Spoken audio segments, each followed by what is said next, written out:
Okay, time to make another of these here YouTube things. Just some general news. Channel's up to 1,860 subscribers, so yay. Forgive the barren shelves. I'm reorganizing, spring cleaning, but it does remind me there's a couple of things on there. Ugh. You get the author who has everything they want.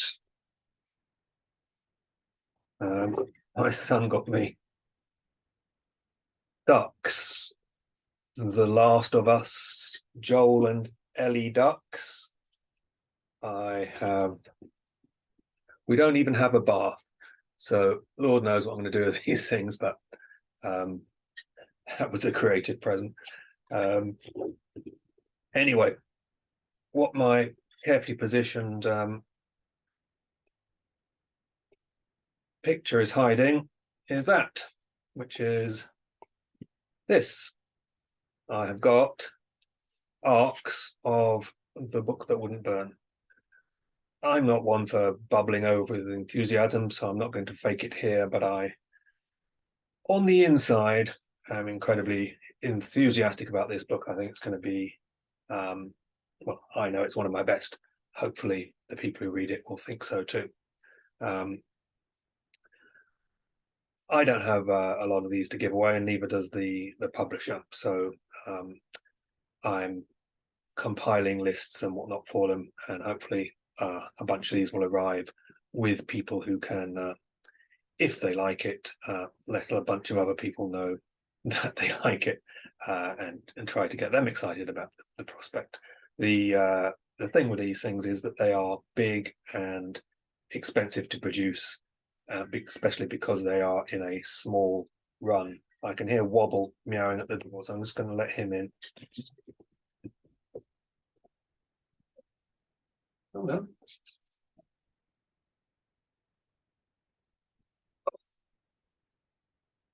Otherwise, he would just meow in the background throughout this production. Anyway, so the thing about these is they're expensive, and so writing is a business. Keeps him in cat food, and it pays my bills as well, and the bills of the people at the publisher. And so it just doesn't make sense to just send these out to anyone who asks for them, unfortunately. The whole idea, Wobble is now crashing about in the background. He's trying to get through the curtains to see the garden, so he can chatter impotently at the birds, and sort of make threats as if he could actually do something if he were out there, which he can do anyway, because he can go downstairs, go out the cat flap, and then they'll call his bluff. What was I talking about? These arcs. So yeah, publishing is a business, and the idea is that you guys buy the books, which I've worked hard to create, and thereby sustain me to create more.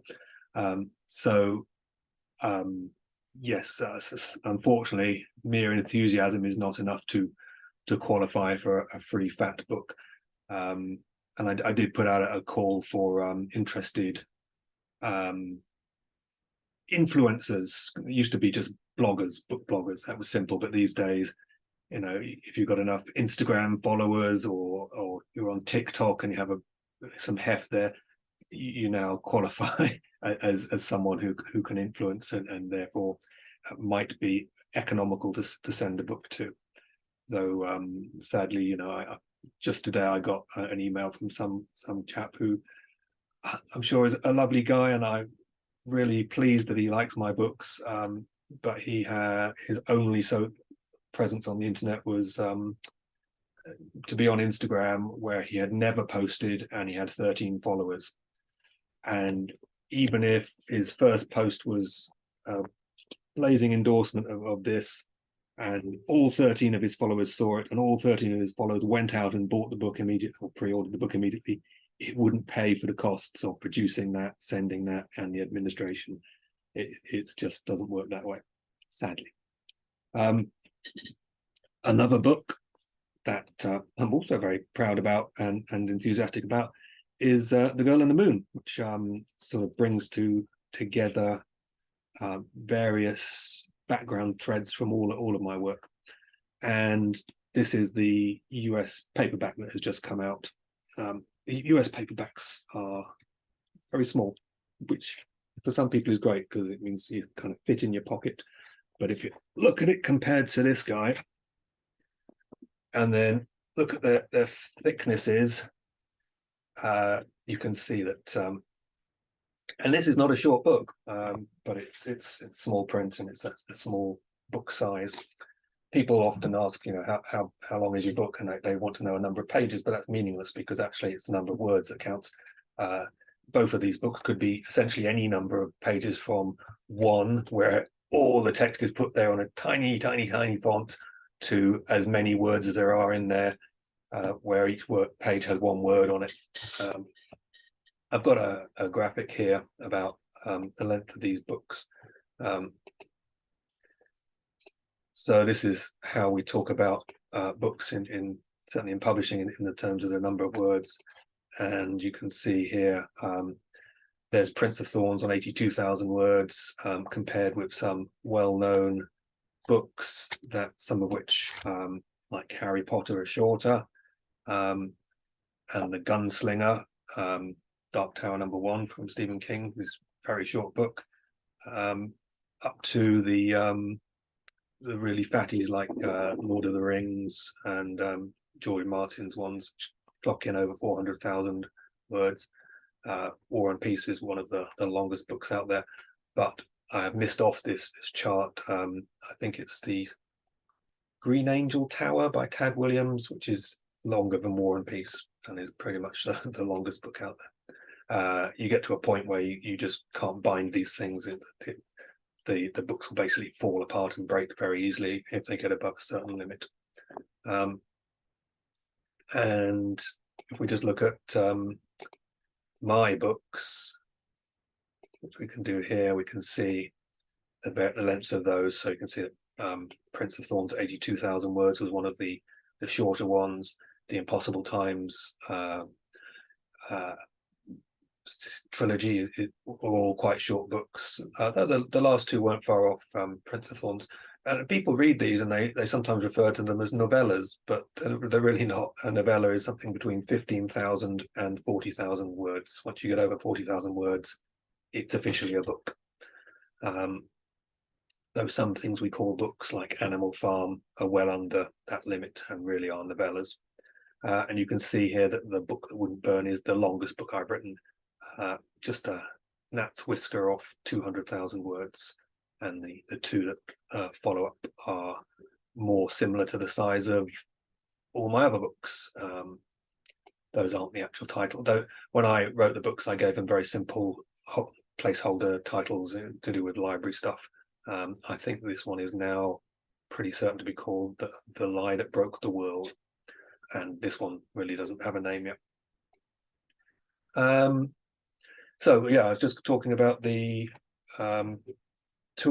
about the arcs, about the Girl in the Moon paperback, which if you haven't bought the hardback, go and get the paperback. What else have I got to say? Yes, I was quite amused by one of my Patreon guys, Dr. Josh, went out and got himself these earrings that you can get made of any book. You just have to send in the JPG or whatever of the cover, and they will make them into earrings for you. So here he is modeling them. I thought that was pretty good. I don't think I could quite carry it off myself, but Josh certainly does a very good job. And the last thing I wanted to mention, because make this a short video, is just that we have the anniversary of Russia invading Ukraine coming up very soon, something of which I wholly disapprove. And some of my books have been published in Russia. I had this last year, I had one contract to publish Impossible Times there, which had been agreed, but not signed. So I backed out of that. And they also made an offer for, I think it was the Book of the Ancestor, which I had to say no to. And you can make all sorts of arguments about whether you know, exchange of literature is a good thing, and don't punish the people for the crimes of their masters. But I think you have to take a stand on this and send a clear message, and as many of us can speak with one voice, the better. So even though there are nuances, that's the side of the line I've fallen on, and I think it's the right one, that we need to send a message and hope that things change. And yes, I'm not taking their money at the moment, but if they go back to their country and stay there, then apart from holidays, then I will happily take their rubles in the future. And that's me done. I will leave you and love you, and yep, mark it to read on Goodreads. Be with you in May. Let me find the button to stop all of this madness. Stop.